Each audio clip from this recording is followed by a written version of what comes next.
Now, the idea behind elimination is that you temporarily eliminate one of the variables in order to solve for another, and then you replace it back in to find your coordinate.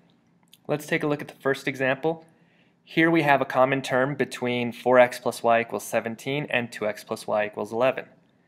Now, I find that if I subtract the second equation from the first, I'm left with 2x equals 6. Why is that? Because I have a positive y and then I'm subtracting another positive y from that original one, and the y's are eliminated, hence the term elimination. So that leaves me with 2x equals 6. Solving for x, I see that x equals 3. Now, I'm not done because I'm looking for an x coordinate and a y coordinate. The y has been temporarily eliminated, but that doesn't mean it's gone forever. Now it just means that x equals 3, so I can go ahead and take that x equals 3 and plug it into the first equation. Now it doesn't matter, I could have plugged it into the first equation or the second equation in order to solve for y. And then what I see is that y equals 5. So now the answer to this equation is the coordinate positive 3 comma positive 5.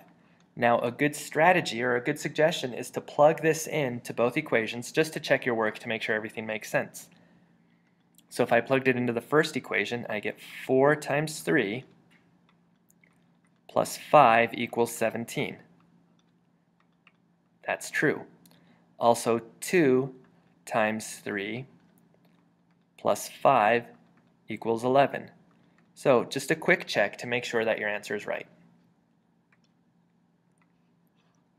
Now sometimes there's no common term. It's not really straightforward in terms of being able to see what can or can't be eliminated. I do have 2x plus 3y equals 7 and x plus 6y equals 8. There are two different things you could do. What I'm going to do is go ahead and take this first equation and multiply everything by 2. So that's going to get me my new equation of 4x plus 6y equals 14. And then when I combine that with my second equation, x plus 6y equals 8, what I get is that I now can subtract the second equation from the first to work on the problem. I have 4x minus x, which gets me 3x. The 6y's cancel out, and then I'm left with 14 minus 8, which is 6. So in this case, x equals 2. Now I don't have to go back, well, I still have to go back and find what y equals, because remember I need an x and a y coordinate, but I can go ahead and plug into my second equation over here.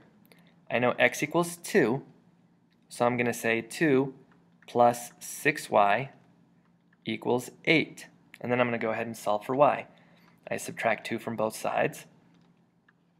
6y equals 6, and y equals 1. So the answer to this second system of equations is positive 2, comma positive 1. And when I check these numbers into the original equations, I see that my answers are right. That's how to use elimination.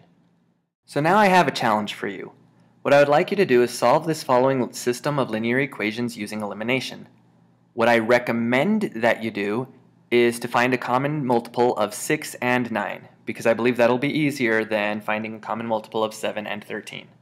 You can solve it both ways, but one way might be easier than the other. That's all.